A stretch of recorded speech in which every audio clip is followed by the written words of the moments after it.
On the last game draft here. And of course, CJ now on the blue side are more than likely going to be banning away that Lee Sin. I want to see if SBENU are going to ban the Zed or leave it up. CJ Entus learned a few years ago that you don't play with fire. Everyone remembers a certain Champions final where 3 games of Zed, 3 victories in a row, and MVP Ozone sweeping CJ Entus Blaze. They're less stubborn these days, which is a good thing. Quite a good thing for their sake. Italy banned as well. Yep, and Kalista as always. I don't think we'll ever get to see a Kalista game. Not from Kramer. Kramer, again, is one of these A or S tier Kalista players. Also opens up Mad Life to play Braum and then become an initiator. Yeah, and of course the Bard going to be banned away from Mad Life. Varus as well. No poke comps allowed. Yeah, being banned out by CJ. They say, we know your game, we're going to take this away. But, you know, there's a lot still up here, particularly the Corki, exactly. And Poppy is going to be the ban. So does CJ take Corki first pick here? I think they should. I think that you take Corki here because then there's just no hope for a poke comp. No poking jungler. Yep. The Varus mid lane that's been the default of the poke comp, at least in week 8, the second round robin of champions.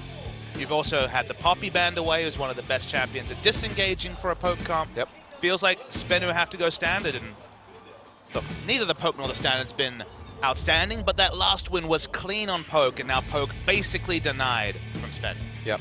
You see Corki's pick rate has just grown catastrophically, 47.9%, up there with Poppy. And of course above Kalista at this point because, you know, she never really gets through. Worth knowing that's just pick rate. Pick ban, Kalista will be way up the top. Yeah. But now the hover over the Cogmaw. But yep, here is actually something that did make it to the draft, was Lulu banned in both other games. Could just be picked up here by SBENU. Well, you flash the Cogmaw and suddenly Juggermaw is certainly potentially on the menu if Lulu is taken in the first round. Yeah. And if they want to prevent that, CJ would have to draft it, which would put BDD on Corki in the mid lane. But for now, SBENU not going to show too much of their hand, just locking in the Elise and the Braum. So you take Braum to deny Corki poke. Yep.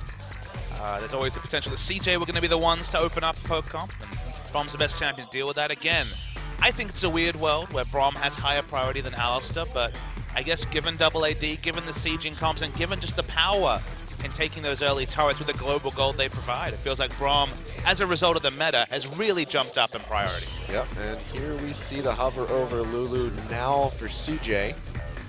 BDD did play this in their first game just 2 days ago. Didn't die on it. But I'm not willing to dismiss it as a pick for BDD. It's just what will CJ draft with the Lulu, because they'll need damage from somewhere. This, of course, means AD carry is going to be the Corki, which is different from the Blue Ezreal, which is different from the other champions that we've seen a lot from Kramer. Of course, outside chance of top lane Lulu, but Antara hasn't played that one yet this season. Yeah, quite possible. Looks like Alistar will get locked in, so gets locked in with that Lulu, so more than likely just going to be that Corki Alistar bot lane. I feel like CJ's drafts have been nopes. You lock in the Corki first, no poke comp. You take the Lulu, no Juggermaw. So what's left for SBENU seems like some pretty standard picks. Lissandra, very nice flex pick on the side of SBENU. Very, very standard pick comp coming so far. Yeah, this is looking pretty good for SBENU. And CJ have to show us something. There's no synergy between Lulu and Corki when it comes to team fights. Obviously Whimsy helps everybody, but certainly not going to be a frontline Corki reigning terror like, for example, the Cogmaw will do. So where are we going with the comp is the question for CJ. Well, right now the hover over Kindred would certainly be interesting. I think Bubbling's looking for something that he can mess with Flawless early on. Kindred stop it from Nautilus having maybe, any and kind have of your impact. own siege comp? I suppose you could go with something like that. I just don't know what the Kindred pairs with to have successful identity. What will the top laner be? That's the big question. And Tara's played almost purely carries. Maybe the top lane's going to be Lulu. Ooh, this could be top lane Lulu. They're thinking about it, but of course they lock in the Zed. Picking the Zed into the Lissandra as well. Interesting. This is BDD on his signature champion Zed. Whenever he dominates solo queue, which is every season for the past 2, he has been outstanding on the Zed. And now he picks it into the Lissandra matchup. Now Monte Cristo was very vocal about Frozen when he picked Zed into Lissandra last week. The one thing you can say is that Zed actually has a pretty good early laning phase against Lissandra, can poke her out. It's just the kill pressure usually isn't there. But when you've played this matchup a fair few times and BDD's most played champion, Season 6, Season 5 is the Zed. I'm confident in SBENU having an idea, but again, we have to always talk about flex. Kale mid. Yeah, it could be Kale mid, but oh, it's going to be the Malphite in the end of things. I actually would have liked to have seen that Kale locked in 2 ways to just completely negate that death mark. I actually don't like the laning matchup. I actually like the laning matchup less for Kale than I do for Lissandra, because Kale, you can play around that ult pretty adeptly, and you get choked, you get DPS'd out because your wave clear requires you to get aggressive, so you take shurikens, you're low on health for a lot of the laning phase. It's actually pretty tough against Zed, again outside of the ultimate. Lissandra a bit more reliable. Is SBENU going to send Malphite mid? There is certainly the potential. It really looks like they're going to do just that. Waiting for 20 seconds to know for sure. Looks like they're talking like, are you sure you want to play Lissandra? Well, it's going to be a Malphite mid. This is like Sarsen going to the mid lane tanks. It's not Nautilus, it's Malphite this time. The early levels are still going to be painful. It's still going to be eating a lot of harass, but you're going to build enough armor items, and suddenly it's going to be hard for BDD to pressure this lane, at least as far as we can tell on paper. Yeah. This looks like this could be a little bit rough early on for SBENU, but overall, in the end of things, how are you liking the composition compared to that of CJ's? It's a really tough ask. I feel like they have excellent engage, it's good pick, a very balanced comp from SBENU. It's just, what does this Zed pick accomplish? Is BDD able to overcome 2 champions that, at least on paper, can answer Zed in many different ways? It's going to be team fighting Zed, or it's going to have to be one hell of a split push to out-split push Malphite and Lissandra. Well, we're going to find out when we get onto the Rift in just a few seconds. CJ Entus versus SBENU, Game 3 coming right up.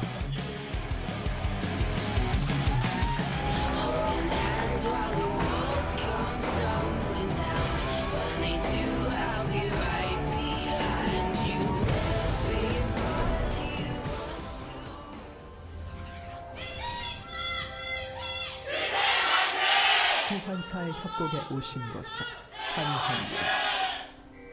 The fans very overwhelmingly this time in favor of CJ after that loss.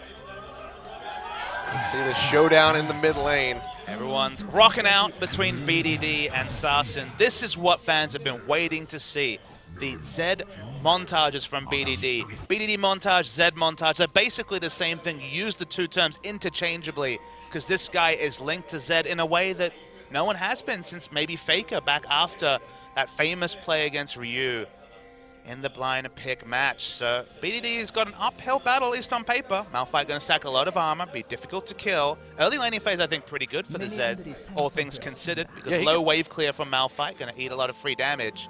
But then you split push, and split push against Lissandra is going to be difficult with her ultimate, but not impossible. So he's going to have to play out of his mind, but there's always that chance. Just looking at the masteries, just so you guys at home can know, it is going to be the Thunderlords. Thunderlords 3 members of CJ. But yeah, like you were saying, early on in the lane, it is pretty good for him. He can break that shield on Sarsen with relative ease because he just doesn't have that much base health right now.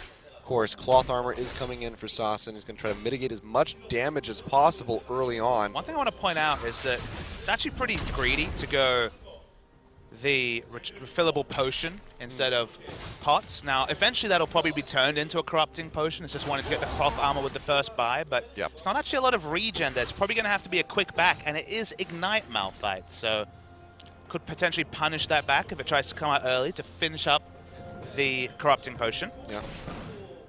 Now, what do you think? Do you think it's just early cloth armor for a little bit of early sustain and mitigation, and he's going to go full AP, or is it just going to be a full tank Malphite? It's going to be a full tank Malphite. I hope so, for the sake of SBENU. You're not building Rod of Ages against BDD.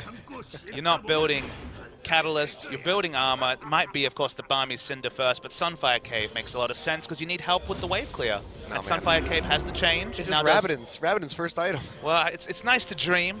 What about Zhonya's? It gives you armor. The synergy. It's going to be Seeker's Arm Guard. First back. I mean, there's an outside chance to seek Zongo, but it's not going to be that. Let's be real. Yeah, more likely than, it's not going to happen. Because you're going to eat a lot of poke. You're going to have to walk into a wave. You're probably going to max E first, walk into a wave and try and ground pound and clear the wave. And Sunfire Cape with that 150% damage to minions and monsters will help you wave clear and not get chunked out as much against the Zed. You can see Kramer and Madlight being pushed in underneath of this tower so far. Good aggression from the side of Nuclear and Secret, trying to poke them out, harass them as much as possible. You can see just that. Has 73 armor. Yeah. At level 3. He's got to be running a lot of armor in his. I think when you're a mid laner laning against BDD, you're ready the armor page. Yeah, just take, nothing but armor runes. Might be some magic and reds, but not a lot else. Maybe. BDD, though, is doing a pretty decent job of stopping the shield from coming back up, trying to hit him within that 10-second window. Looks like he's going to be able to get the shield. Yep, there it is. But even just one shuriken is pretty much taking that shield down. The evolving matchup is going to be Zed versus Lissandra. You have to remember that it's an Ignite Malphite, so he's probably not going to answer the split push. There's the chance that 2 Ignite laners will go toe-to-toe, but probably not, all things considered. Ooh, BDD missing 2 CS right there. So one thing to take into account, Lissandra is going to have to build Magic Resist, most likely to deal with the Lulu laning phase, and then it's going to have a Zed swapped into a lane. So there might be some early purchase discrepancies. If Soul goes for something like a Frost Queen's Claim, get the Spooky Coast going, won't have any stats to deal with either Lulu or Zed. So will we see a really greedy build? Do you rush Zonias as Lissandra, knowing that you probably will be facing a Zed, but be building very suboptimally for lane? I don't know. That's a very good question. We'll have to see how Soul is going to play this one out. I would say yes to the Zonians, but you never know. He might just try to optimize for this lane instead. Stick against Untara. 10 armor penetration versus a Chain Vest. Oh, buddy. This is just going to be It's going to be exactly what you think it's going to be. You might as well be playing Nautilus mid. It's funny. Such a strong solo rank pick for Zed, for BDD. Yeah, BDD just, sitting back, farming with those shurikens. Moving forward now into Sauce, and his bubbling comes around the side, has the red buff available. Rocks the Thunderlords, but not going to be able to find too much else off of that. Bubbling will clear a little bit of vision, get rid of that pink ward. And Tara definitely against type as well. This guy's been playing carries for the past 3 weeks, now playing top lane Lulu, who can find a decent amount of pressure against Lissandra, but certainly isn't Fiora gangplank that we've known from him. Yeah, definitely not. See, though, this is going to be Flawless coming back in. And Tara using his teleport to join his lane back again, BDD. Walking up onto Sasson, unaware that Flawless is sitting in that side brush. He takes that seismic shard, but BDD is playing a little too cautiously to caught. Maybe not. That's the ultimate immediately. Oh, and just like that, I have to eat my own words. BDD follows the shadow forward, immediately immediately with the unstoppable force. I can't even talk because I'm just shocked that he followed that through. He gets picked. And the ping of 6 first before BDD. They were both 1 minion from 6, but the 1 minion means so much more when you have Flawless camping the mid lane and BDD falls behind. He's taken so much on. You know he's the one who called for the Zed pick with potentially Lissandra as the best case matchup, and now a Malphite is one that, at least for this early laning phase, is going to be worse. Yeah, that was a really rough start here for BDD, who's trying to prove something here on this champion that he's so known for. Very harmful to your reputation and probably your mental state if you lose on the Zed in this game. Have to remember, BDD is a very young player. His interview, had a solo interview with the double MVP 2 days ago, was very mature and level-headed, but he's 17 years, and I believe now would have been 2 days on his debut, so 17 years and 4 days. Would definitely have had input on this Zed lock. And maybe the brash overconfidence of youth will cost CJ Entus, because until they start rotating lanes, not going to find much fun in the mid lane against very soon-to-be Sunfire Cape Mountain. Yeah, and being that young, you're much more susceptible to be affected negatively, mentally, in these losses, if it should come out. My time on Team Liquid, Tardok and Lorlo both being 17 years old, I've seen what that can do to somebody when they have a couple losses. You can understand them thinking mentally, I don't want to play the Zed again. Yeah. So the Azir again. Played 2 games of Azir, won the first one confidently, lost the last game, and now moves away to a much more risky proposition in a matchup that was either going to be awful or terrible, and yeah, not happy times for BDD. Well, happy times at all. Mad Life on the roam up here, but he gets spotted out by several wards. Looks like Secret's going to go ahead and meet him up here in the river. Worth noting that if BDD has no pressure on the map, if Sassen runs this lane, it's going to be harder for Bubbling to stack up the Devourer, as Kindred, it once again is Devourer Kindred. We're going to have to stop being excited about that, because it has been the standard pick all the way through this week of Champions. So far, nothing really happening, just that one kill. You can see the gold really just separating them from that first blood. Flawless and Solo setting up for a dive on BDD, really just wanting to abuse him, but Bubbling and Mad Life are waiting in the wings. This could be quite devastating for either side. They go into BDD, that's going to be the giant Frozen Tomb coming down. Now 4 members in here, the Lamp Spite does get dropped, so they're staying alive. BDD on the retreat, Sassen taking this turret up, has to flash away. Nobody going to die on either side, but several ultimates and cooldowns used by both sides. Really smart play from CJ. They had the ward towards the left. You can see it on your minimap, so they knew what was coming. They couldn't actually get a kill out of it, but was really nice, clean play. Lissandra committed, so Entire gets to push in the minion wave, get a bit of CS. CJ won because we saw more resources put in by SBENU for no result. Yeah, a lot of time away from their lanes as well for that one. Good play by CJ. Seeing that coming through from SBENU and just completely countering it. Now gold has evened up a pretty decent amount, and that helped BDD get ahead. 82 to 64 CS. Substantial, but he is still against a Sunfire Cape Malphite in that mid lane. Let's see, CSing on mid lane Malphite, not that simple. Even though definitely he's not. had lane control, 20 CS behind. Maybe it'll be enough just to farm up, try not to die again, and again, look for the split push, because Lissandra very clearly going to be able to into Rod of Ages. Target for Zed, at least for now. He does have the Hex Drinker finish, so will help him mitigate a bit of that damage that he'll be taking out from multiple members. It does the double duty. That's another good thing from the perspective of BDD, is it's magic damage from all 3 of the top side members of SBENU, with Elise jungle as well, so can build into more. One of the big reasons we're seeing champions like Varus in the meta, just because the more mode is completed now, gives you such a burst of stats when the shield is popped, and builds so nicely out of the serrated derp with early armor penetration. So in a lot of ways, it's very desirable. It feels good when you can build more, and you'll play a champion like Varus sometimes and feel sad when you're against an all AD team, just because you can't fit in one of the most cost-effective and high-statted items for an AD champion. Yep. You can see though the lane swap has come in here, which would be very advantageous for CJ if it wasn't about to just get out-rotated. You see Malphite just roaming straight back up to that top side of the map. Flawless spotting a ward at the same time will clear it out. But that's just going to send Soul straight back into the mid lane so they can stay against that Lulu, who he is definitely optimizing for. There's going to be a bit of predictability to play from SBENU, because every time BDD changes lane, you can see there's going to be a train following him. All 3 of Soul, Flawless, and Sassen are on hold down BDD duty. That means that the jungle pathing of Flawless is predictable. It's going to be around this Zed pick. So knowing that information, I want to see CJ make plays in the duo lane, because we're not going to see any attention from SBENU. You can see they're going for this first dragon of the game right now. Should be able to take this one.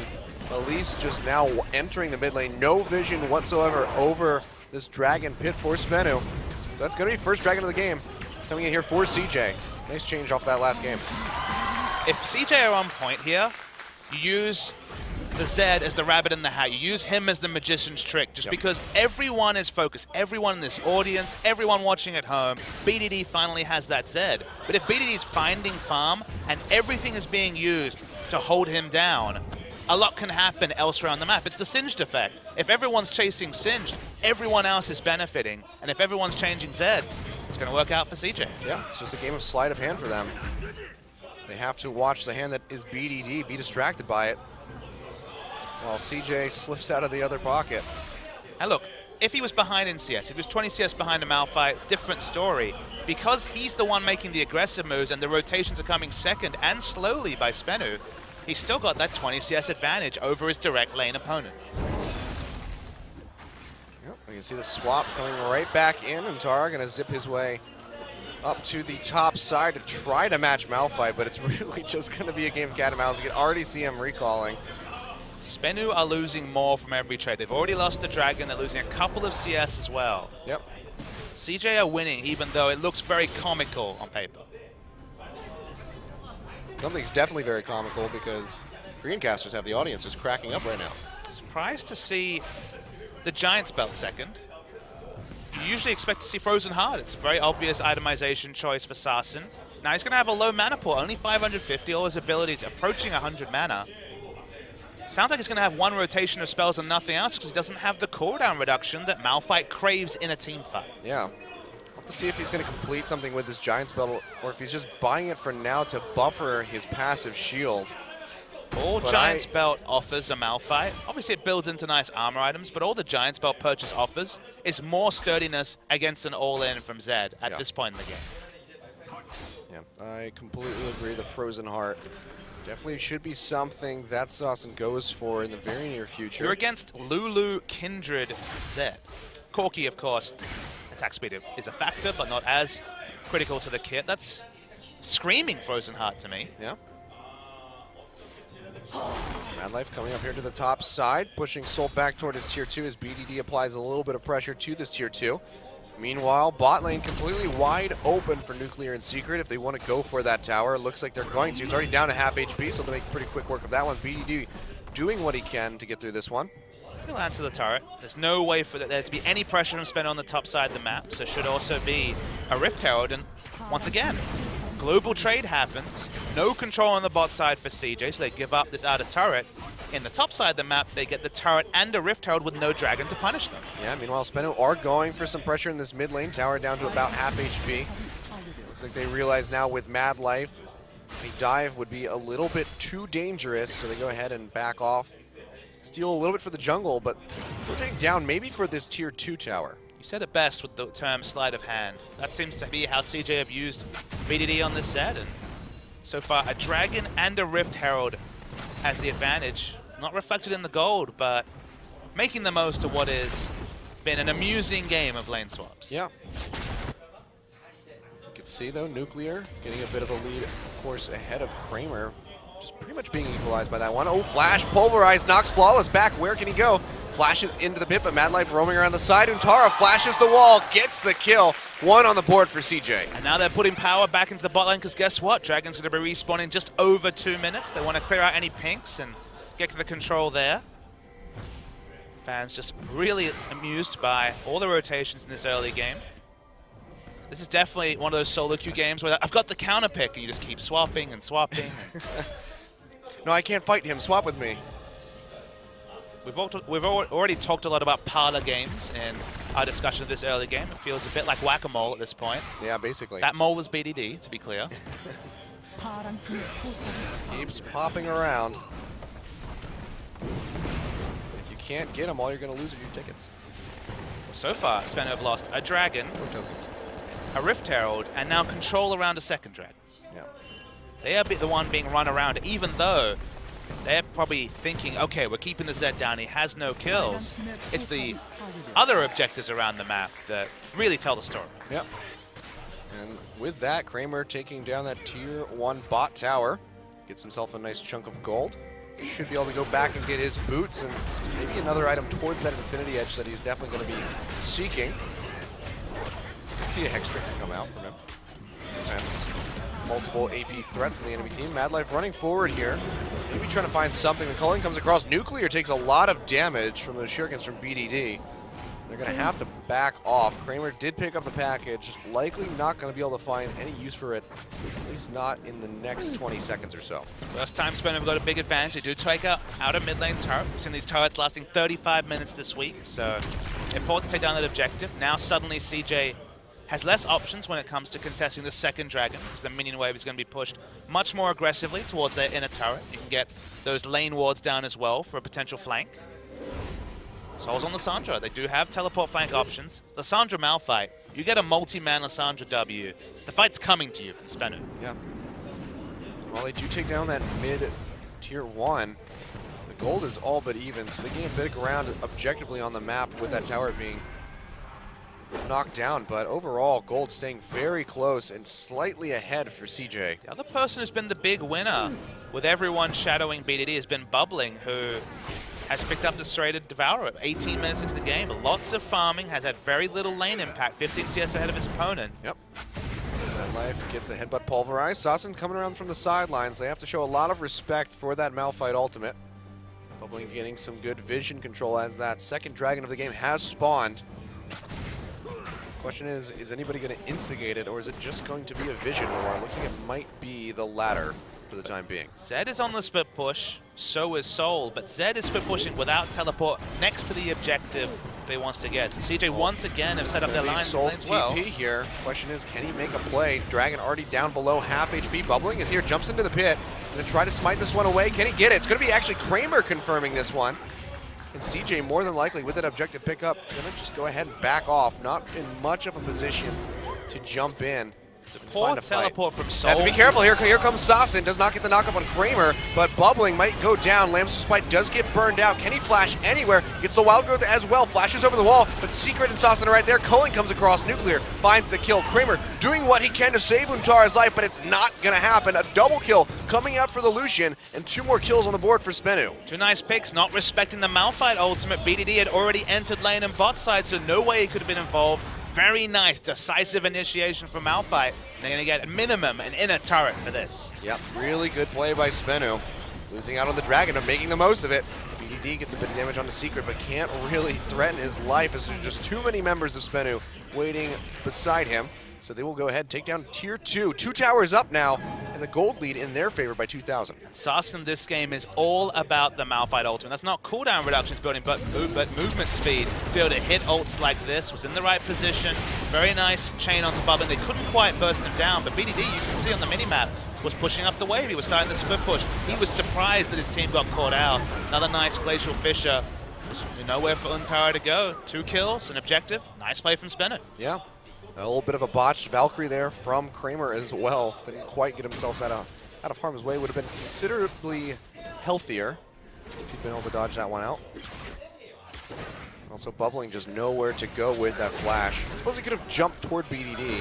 Oh, but no one would have chased. But speaking of chase onto Secret, who leaps away. Flash pulverized from Mad Life. Boots Secret back. He will go down. Now Flawless on the run. The repel has been used. Has to flash over into the Krug pit.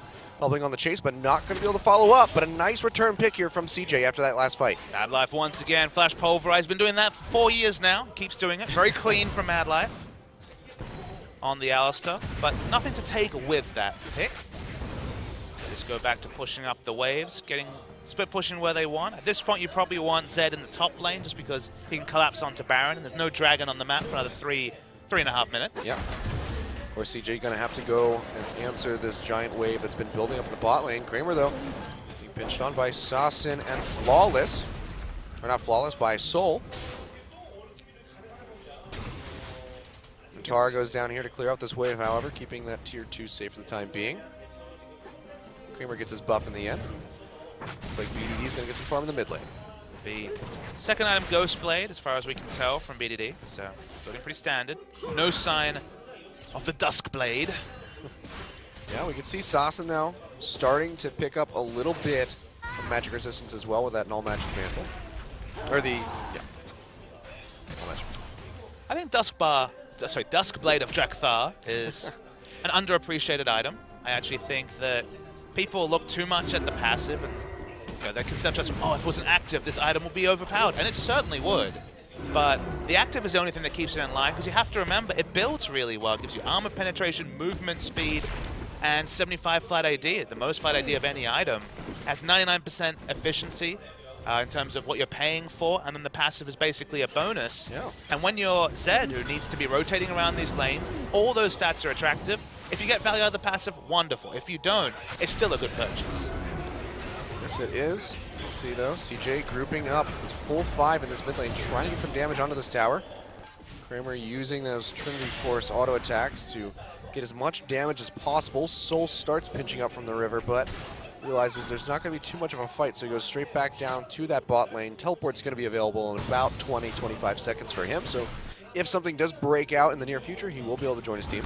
And CJ are deathly afraid of the teleport from Soul. Once again, any multi-man Lissandra R's or W's will lead to a guaranteed Malphite initiation, especially with the movement speed that Sasin has now with the build that he's chosen to go for. It did turn the second giant spell into a dead man's plate. Still no sign of any cooldown reduction, so it's burst down these squishy members from CJ and then kind of walk around for this Malphite. right now, so far, it's been working out. Still a gold lead here for SBENU. Nothing too significant, though, as we are encroaching on the 25-minute mark. We can see Dragon is going to be spawning in 1 minute and 10 seconds. Would be the third of the game for CJ. If they can pick that up, likely going to be contested by SBENU, as they want to get that 6% for their own and stop CJ from getting towards that 20% damage reduction under towers. Crucially, after losing that skirmish, CJ haven't had enough map pressure to actually put or clear any wards around Dragon, so they're going to try and push up now. That's why you see Zed grouping. More longswords coming in. I believe that is close to the 10th longsword in this build. Let's think about it. 3 longswords in Maw, 4 in Ghostblade. That's 9 longswords, all the swords from BDD. They're trying to clear out as much pressure as possible, but Soul's going to go back. Remember, home guards are now active. Look for Lissandra to be the big story. If she gets the multi-man CC, world of Wombo coming from SBENU. Yep, they could be one giant Lissandra play away from their first set win. Surprising, they haven't got enough deep vision to be confident enough for Soul to find a teleport ward, so calling him in. Yep, just going to bring him in and maybe just have a full-on 5v5 in and around this mid lane. Life sweeping, trying to clear as much vision as possible. Looks like they're going to try to trade this Dragon for the inhibitor tower in the mid lane. It's a good call from SBENU. Very good call indeed. The Dragon just now falling. The late recalls, the tower's at least going to fall. I think they have more than enough damage to burn through this inhibitor. CJ losing a lot off of that pickup. BD walking in. They do spot him with their flank wards. Mid lane inhibitor taking best objective control. So best objective play by SBENU all year. Absolutely. I don't think that CJ has much option to chase in here. Looking for a pinch. Yeah, they are looking for it. Madlife's coming around the sidelines. Let's see if he can find anything. Goes in. Gets a 4-man pulverize. BDD goes in. Who is he going to jump on? It's going to be Nuclear in the backside, but he gets blown up immediately. The Frozen Tomb finding the kill. Nuclear is not going to die off of that either. So SBENU with fantastic targeting and great shot calling walk away with some massive objectives. CJ just don't have the sort of comp that can capitalize on the 4-man pulverize. No one else was close enough. Bubbling was walking in. Wild Growth not even used onto BDD. There's just really little they can do because they don't have engage. Once again, they're looking for the split push. They're looking for the siege. Neither of them available, but that doesn't take away from what was a beautiful headbutt, canceling the headbutt animation into flash. It's just who is going in with Madlife? The answer was no one. Yeah, not at all. BDD exhausted before he even hit the death mark. Just goes ahead and gets destroyed. Team fights are not what CJ has picked for with the Zed. So the fact that they were forced into one, once again, is credit to SBENU with a really smart force down the mid lane. Third Dragon for inhibitor, I'll take that if I'm SBENU. Yep, and just great target priority as well. They know as soon as that death mark comes out, just unstoppable force straight into Frozen Tomb. And BDD just cannot do a thing about it. See now Null Magic Mantle picked up for him as he tries to get toward that QSS so he can get out of that tomb faster, but I'm not sure if it's going to be enough to help him out in that situation. Just so much damage coming through instantly by SBENU. Now under turret, now not exerting any map pressure. Kramer is going to be clearing waves in mid. Expect SBENU to spend the next few minutes just ensuring that if there are any wards near Baron, they're going to be completely cleared out, baiting that objective. And then guess what, guys? Have I got a story for you? Would you like to face check Lissandra, Elise, Malphite, Braum around Baron with no wards? No, Exactly. not really. So Just like I don't want to face check Braum at level 1. nope. Rocks Tigers, even they were guilty of that. Everybody's got at least one mistake, I'll say.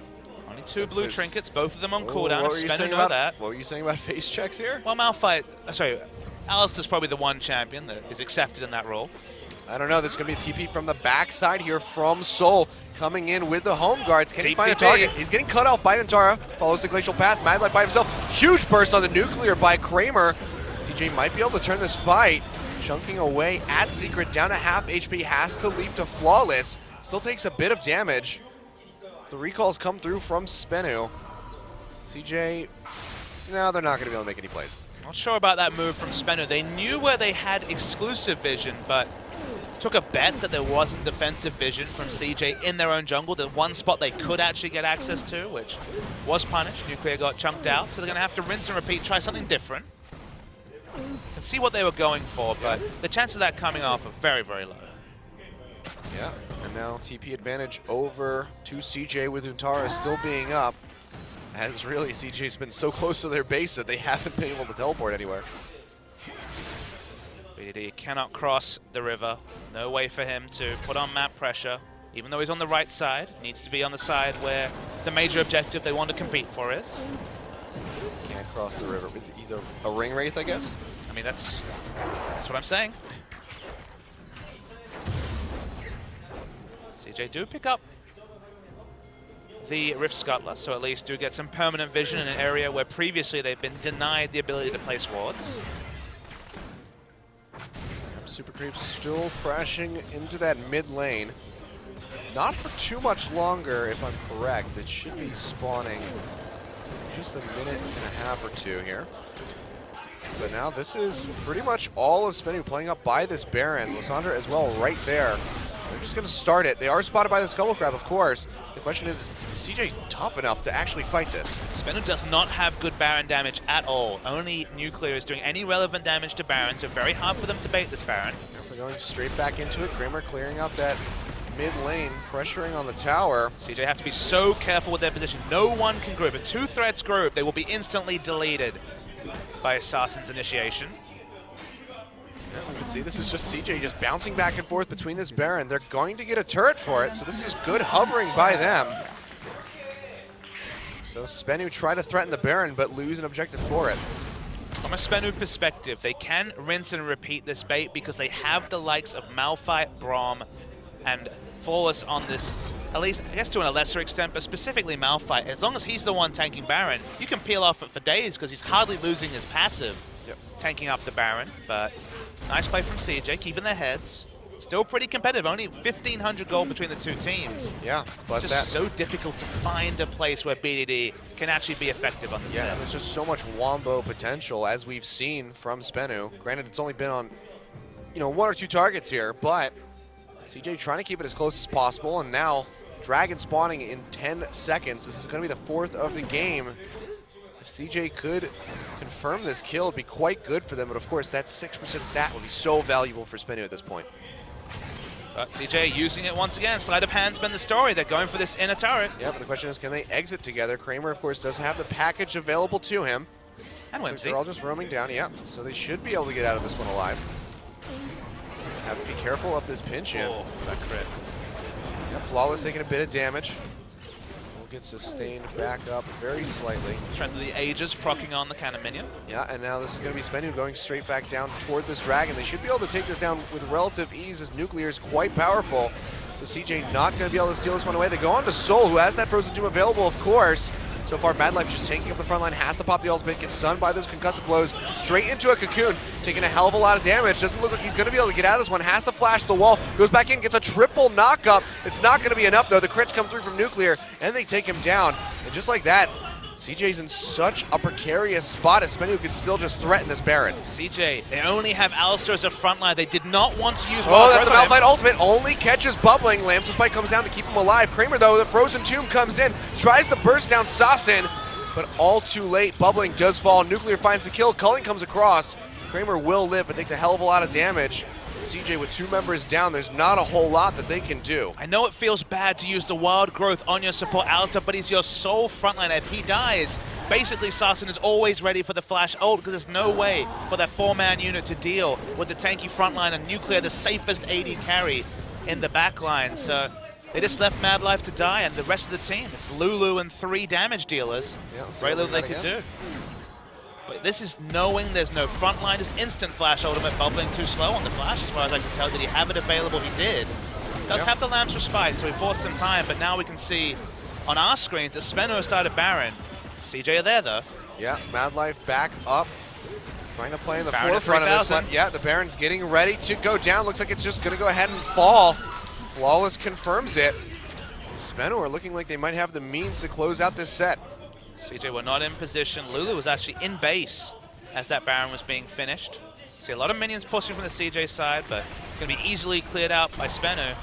With Baron buff now, the wave clear for CJ is not looking too great. Lulu's not going to be able to do much against those Baron buff minions, and there isn't even a turret in mid to deal with, so expect SBENU to start that march through mid and get that inhibitor. Yeah, and the question is, if you're CJ, what do you do? What is going through your head right now as far as what your win conditions are? What do you keep telling yourself in this instance? Grouping is not your friend. You've picked the Zed to impact the map, but with both objectives down and Zed with no teleport, he's forced to group with the team. You need to find a way to kill Nuclear, but Nuclear has the overshield from the lifesteal. He's actually gone the safest possible Lucian build because he does not want to be the one who dies to Zed. Overshield from Bloodthirst and no Infinity Edge. Very defensive build. Can easily get away from Zed and will have everyone else peeling for him secret, keeping that exhaust for the Zed as well. So killing Nuclear, suddenly you've got burst damage and then nothing on the side of SBENU, especially with no cooldown reduction on either their top or their mid laner. But killing Nuclear is going to be a real ask when, from the Bloodthirster, you can tell he's playing super defensive. Yeah. 2-6. Down by still just a few thousand gold, but CJ, it feels like so much more. Just how little they can do right now in this match. Worth noting that taking this inhibitor is going to be difficult in a 5v5. They have short range on most of their champions, so can't really poke up. I mean, Malphite can get some autos in, but that's not too outrageous. Yeah, you land one crucial cocoon, however. Malphite ultimate to follow up. You take one of the damage dealers out from CJ. You could very well pile on top of that inhibitor. CJ needs time. If you finish one of the Last Whisper upgrades, you get a lot of value. There's a lot of bonus armor specifically on this team. Double Randuins, Zonias, and of course Malphite. Enough said. So a lot of value in getting Last Whisper, but no one with a Last Whisper despite having triple AD. Yeah, the Lord Dominix would certainly be quite good. I mean, even Last Whisper buffed up to 35% on a recent patch would be something. They have nothing. Yeah. Sasson just tanking up in this front line. They can't even get through his shield right now. Madlife doing what he can to dance around the center, gets caught by the cocoon. Baron buff duration at the moment has gotten nothing for SBENU. Yeah. Which is quite good for CJ, but they still have to be so cautious. Hovering around this inhibitor, Madlife gets caught yet again. Couple shurikens go over the wall, take a little bit of damage or health off of Soul here. And this is CJ doing well to buy some time for themselves. Without Flash on Sasson, they feel like they don't have the guaranteed initiate with the Unstoppable Force. So far, this Baron has achieved absolutely nothing for SBENU. Yep, and it looks like it might just expire. Yep, there it is. Goes away before they can really accomplish anything. So, not a very good Baron play from SBENU. Still nets them that gold, of course, but without being able to take any objectives, it's not the best for your team. Just buys CJ more time to get more items and scale up. Really think we need to see Last Whisper on at least Bubbling and BDD. Again, I'm not even talking about the Lord Dominix Regard, which obviously be wonderful, but just get that Last Whisper. Yeah. Corki you can understand. He gets magic damage crits out of the Infinity Edge. Maybe that's a way to do damage, so physical damage there is fine, but specifically Bubbling, most of his damage is going to be Sated Devourer. Most of his damage is going to be the current health damage. Very high health members. You've got health stacking from 3 members of SBENU, but it's not going to really... 5% reduced by the armor that's going across the board for SBENU is going to be reduced to basically nothing. Yep. When it comes to the current health damage of the Kindred passive. You can see the Mercurial Scimitar has been finished by Nuclear. Just that much more damage in his pocket, as well as that QSS active.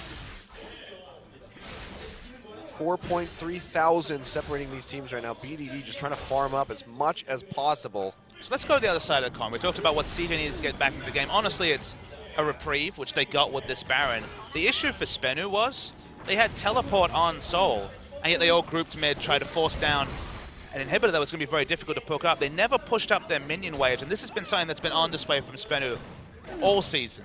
Very poor playing with the 6-man and the minion waves. Just get a zero-up portal on Sasson and start something up, because otherwise you're just fishing for a fight. SBENU often lose those. Yeah, well, they've been winning the last few, and right now CJ is looking for one of their own. Dragon has been engaged. This is going to be the 5th of the game. Would be 4th for CJ if they can secure this one. Bubbling is in the pit. The Dragon's resetting, however. Corky trying to chunk out as much as he possibly can. No one trying to group up, so Sassen does not have a juicy target. Public has exited. Double knock up there. Secret almost goes down, gets away with a sliver of HP back into the Dragon Pit. That's going to be the second confirmed by SBENU. Do they back off or do they stick around? That's going to be engaged. Only Mad Life gets knocked up, however. Mad Life goes back in, the fight. gets the double pulverize, and now the health bars are just absolutely melting. Flawless being taken so low, but all of CJ is just devastatingly low here. Soul will fall. Untara finds the kill, and it looks like that's going to be the only person going down in that entire fight. The reaction flashes from CJ were outstanding. They all kited back as 5. Focused fire. CJ played that fight as well as we've seen all year. Really nicely done. But they get the absolute minimum. They don't get the Dragon. They get a single kill. They all have to recall. Played perfectly, and now with no flashes available at all, SBENU's next initiation will be so much more reliable. Sassen thought he had the initiation with the ult, but the fact that it only hit Mad Life was what allowed CJ to turn this around. Triple flash instantly. And this was just a great follow by Mad Life. I wasn't expecting to go right back in like that. Had me tripping over my words because of this engagement. Miraculously, all of CJ makes it out alive. CJ all fight in the lounge so I get that kill onto Soul, but nothing else. The next fight, if it occurs in the next 4 minutes, those flashes won't be up, and you won't have the same outplay potential from CJ. Yeah, it's very true, but we see they're trying to use that fight, the confidence bolster that they got to push back in onto this tier 2, which they are going to get for themselves. Well, it's 40 minutes in. Lissandra only just respawned. Malphite was in base, just looking for a shopping purchase. Yeah, but the big thing here now is Baron spawning in just 20 seconds. That could make or break the game for either side. If SBENU had set up the minions any time previous to now, they'd be further ahead than they are. They'd at least be knocking on a second inhibitor turret. They've had this inhibitor up, remember, for what, 15 minutes now since it first respawned? And they haven't been able to find a way to get to it just because the comp, it's Malphite mid. You're not going to be able to have any real ability to push in this CJ line. Yep. Kramer finally looking like he can deal a decent amount of damage to Sassen on this Malphite. It's going to be Black Cleaver from BDD, so going to try and shred for his mates. Yeah.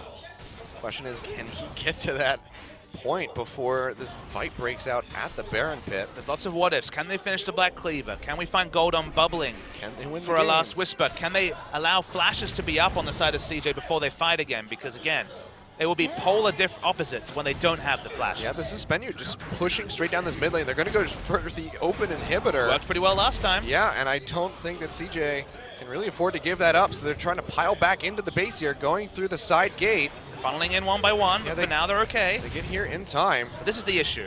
When they do have a 5-man formation in front of this inhibitor, there's no way for SBENU to get to that inhibitor without winning a fight, without committing with their Malphite. Otherwise they'll just be poked away. So either go for them when they walk through that side gate, or don't make that move, because it's not accomplishing anything from SBENU. Yeah. Certainly is not. Now SBENU just running around the map together, right back into this tier 2 mid section where we began. Still just 3,000 separating these teams at 41 minutes.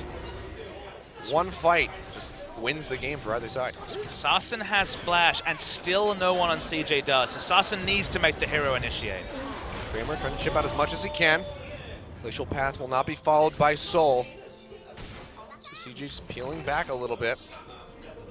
And getting some good ward dominance around that Baron Pit. Full wards for a potential flank from Soul. None clearance. Soul just goes for the wave clear and bot. Yep. Once again, the minion wave's not been pushed up by SBENU. Quite just yet. Secret throws up Unbreakable, trying to mitigate that damage.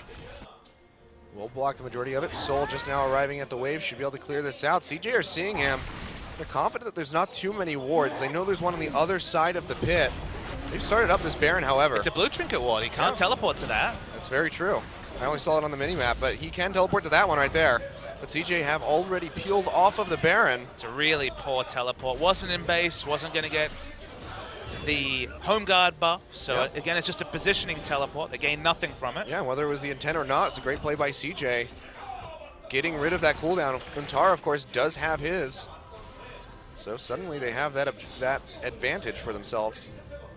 The SBENU comp Malphite mid accepted is something we'd expect out of the Rocks Tigers. A lot of initiate, a lot of catch, a lot of engage. Yeah. The difference is they play the map so poorly that it's either get that flash all in at a team fight or lose because they don't have minion waves pushing for them in a way that actually gets them multiple advantages. They're so steadfast on winning a team fight where if they're not offered a team fight, eventually CJ will have Black Cleaver that's now finished just now on BDD, the Last Whispers, 6 damage items on high damage dealers, and even Sarsen, okay, he won't be cut through like butter, will be someone that can be taken down with Focus Fire. Yep. We'll see straight back into this mid inhibitor yet again. They try to pressure it out, but they just cannot get in range of this. The Corki Rockets starting to do so much damage to the less tanky members of SBENU. Flawless and Soul, with all of their HP and stats, are just taking a lot from that Corki. Look at bottom lane. These are the minions once again. Soul was in bottom lane. He could have left that lane better than he was, but he went for the panic all-in teleport. Lost the teleport, didn't push up the wave very well. Gonna go back. They have achieved nothing ever since their smart rotation down mid that we commended them for, because there seems to be holes in their other facets of their macro play. CJ just walking straight back over toward this Baron. The teleport coming up from Untara already. Looks like they're just going to clear the pit. No. To be clear, we talked earlier about how SBENU, they can't really bait the Baron effectively because they have very low Baron damage. CJ have outstanding Baron damage. Yes, absolutely. You give them any time around Baron and they will rush it down. Yeah, but very interesting TP there by Untara. Dragon has spawns to be third for SBENU, fourth again for CJ Entus if they can find this for themselves. But they really have to respect the damage from Kramer. He's chunking them out. Looks like they're just going to go ahead and stick to this. I don't think CJ is going to contest for the steal. They're not going to. So third Dragon going over to SBENU. Good decision. You don't want to lose that fight and have it cost you the game just for a third Dragon. The other option CJ had was to walk towards Baron, but they didn't have exclusive vision in the area, so they couldn't effectively bait it. Yep. They went for maybe a lucky rocket steal. But well, now they're going to try giving SBENU a taste of their own medicine, push straight up this mid lane and try to pressure them off this tower. Watch the Malphite. Yeah, this is the collapse on the back side. Kramer already uses the Valkyrie. Nice double pulverize. Sarsen getting burst out. Soul goes in though. The Frozen Tomb down onto the Corki. That's going to be the death mark coming in onto Sarsen. Can he die? Looks like he will. BDD finds a double kill. Can he get more? It's the triple kill. Can he find the Penta? Goes on to Secret, who dashes away. The Unbreakable comes through. Flawless on the side. Can he kill him? There's nowhere to go. Goes back to the Corki. He goes down. Triple for BDD in the end. That could just be the game for CJ Entus. CJ Entus' team fight is outstanding. Sarsen is losing his mind in the booth. They have let this game slip through their fingers again. How many times can we say it for SBENU Sonicboom? Out of nowhere, 60-second death time is mean. This game's over. That is a heartbreaker for SBENU. So close to getting their first series win. Now 11 shy. And CJ with the miraculous comeback. It didn't look like they could win, but at 2-1 with some great play in that last team fight, CJ Entus take down SBENU. An outstanding game from CJ Entus of patience. They took the little advantages in the early game they got with all the lane swaps, and then that final team fight, Kramer played out of his mind. How he lived for as long as he did, and the team kited back. This was another team fight from SBENU where two people go in trying to get that all-important pick onto Kramer. None were forthcoming, and CJ Entus steal one that looked so hard for them to pick up the moment we saw these drafts complete. Just an absolute heartbreaker. The fans of CJ losing their minds in the audience. I think I see some tears. Definitely some exasperated sighs being pushed out there, but close one there for CJ Entus, barely nosing out ahead in that, and you can see they don't even necessarily look happy that they won that. BDD likely a little upset with his first Zed performance here in the LCK. If you're a SBENU player, you really don't want to look forward to that team dinner later because they had this game. They had so many great options. If they just were smarter about the macro play, they made that one great move down mid lane, best move they've made all year. If they could have piggybacked off that and done some smart minion wave pushing and actually just not grouped as 5 around the inhibitor. Remember, they took that inhibitor once with that smart push. They never found a way to get it despite having a downed inhibitor turret for 30 minutes of the game. Just great opening for CJ. They saw it and they took it. Fantastic performance, in SBENU they're going to have to go back to the drawing board. So close in those games, just not able to close out the series. Every SBENU game comes down to this because they play the map so poorly that the game gets to 45 minutes, their 25-minute lead means nothing, and the death time is mean. They screw up the one fight, they lose the game. That shouldn't be the case. If you're a good team, you cultivate multiple different ways to win. When you only have one way to win, you lose one fight, you lose the game. Yep, just hit that point. They gave CJ so much time to get ready and to just scale up that as soon as they got a grasp, they just took the whole game right there. And again, your MVP for that game is going to be BDD. A bit generous, I think. I agree. He played the map smartly, but I think that was more the lane assignments. Who's to say whether that was his call or someone like Madlife or the team? But in the last fight, and in general in team fights, we said it when we saw Malphite on Lissandra, it's probably going to have to be a team fight Zed. If you noticed, every one of these fights, he was smart at playing around Kramer rather than diving the enemy once the game took a turn and SBENU got ahead. Yeah. Not much happening in this fight. This was when CJ were definitely on the back foot, but think of the future fights. Black Cleaver was very relevant because he was the one trying to shred people like Sarsen. Sarsen took so much damage in this last fight, and then watch BDD comes in at full health, and he's fighting around Sarsen. That's the big, around Kramer, sorry, that's the big story. Kramer's just micro in this fight was outstanding. Yeah. I honestly, if it was up to me, I would actually give MVP over to Kramer, I think, specifically for his position in that fight. His burst damage was just so crucial for them winning that. But BDD as well, in that last fight, did play pretty damn well. The whole team did. Yeah. They had the patience, they looked for their spots, they got quite a few in the early game, mid-game certainly was taken away from them. It all came down to one fight, and CJ were just too strong for SBENU Sonicboom. Yep, well, we have to throw it over to an interview. We do have George here to do our translation for us, so George, take it away. All right, thank you. Hello, Champions fans. This is George here. So today's match between CJ and SBENU. CJ was able to beat SBENU 2-1. And today's MVP are Bubbling and BDD. All right, first of all, for Bubbling, it is your first MVP. How do you feel? I think I got it because all of my team members were able to, play very well. Thank you for cheering for me as well. And in the first round, you had a disappointing round, but it seems like you're playing a lot better than the last round. Was there any difference? First of all, our mid laner changed. It's not that I'm not trying to say something about the other guy, but originally mid lane and jungling can play a little bit more aggressively, so I can actually play in a various style. I know BDD with BDD you guys are called the Beaver comp. How was the chemistry today? Yes, I really like the chemistry today. With Sky, we had the bus comp, and I actually like that chemistry as well. I know they gave you a nickname called Unini, but do you like it? Yes, it's an honor. So say something to the fans that are calling you Unini. I will try my best and play better. Thank you. All right, next will be BDD.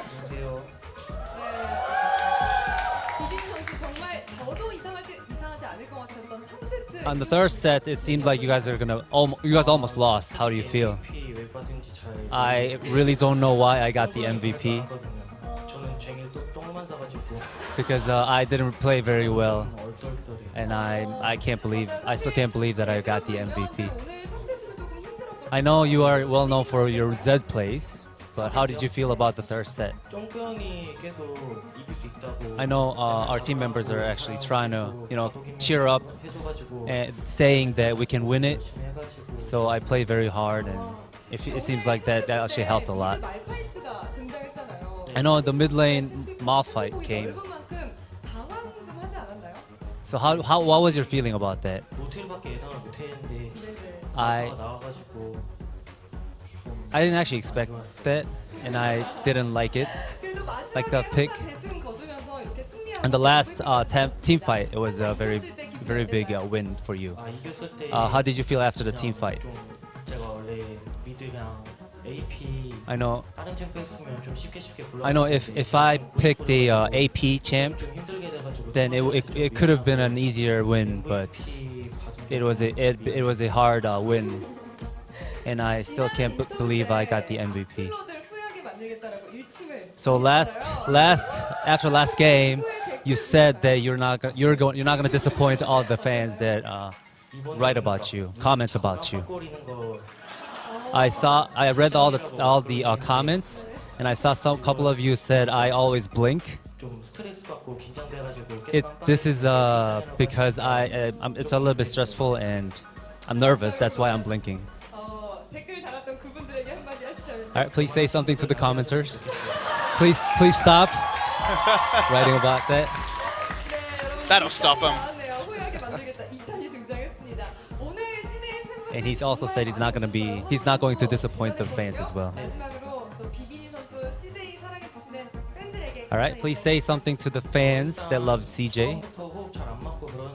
I know first games, first couple of games we have the chemistry issue, but thank you for still cheering for us. And I get a lot of cheerful messages. And thank you for all the fans that participated in my birthday event. Thank you again, and please keep cheering for me. All right, congratulations for CJ and the 2 MVPs. This is the last game. Take it away, guys. Alrighty, well, take it away we will. Thank you very much, George, for the translation. BD staying a little bit modest there, saying I'm a little bit nervous, I'm blinking, I can't stop because of it. But again, CJ going 2-1 against SBENU yet again. Only match of the night, but a really exciting one. And overall, this means that CJ Entus actually jump above SK Telecom. I did not think that is something you would say over the course of the season. Of course, it's worth noting that they've played 2 more matches, so there's a lot of ifs and buts about it. But next week, there's some great games, starting the week off with Longju versus Kongdu Monster, but this one's pretty spicy. Jin versus KT. Yeah, so going to be contesting for that top 2 spot yet again, or the top 2 and 3 spot, I should say, and then it's going to be CJ Entus versus Samsung, and then SBENU Sonicboom versus the Rocks Tigers. That's not going to be so much of an interesting game, but the one prior to that will be. There's one with a lot of feeling the next day. Yeah. Afrika Freaks, who of course beat SK Telecom before they went to IEM, playing off. And then Jin and Kongdu Monster. Yeah, which, judging how Jin did earlier, it could be a bit of a closer game. And KT Rolster versus Longshu, this is where it really counts.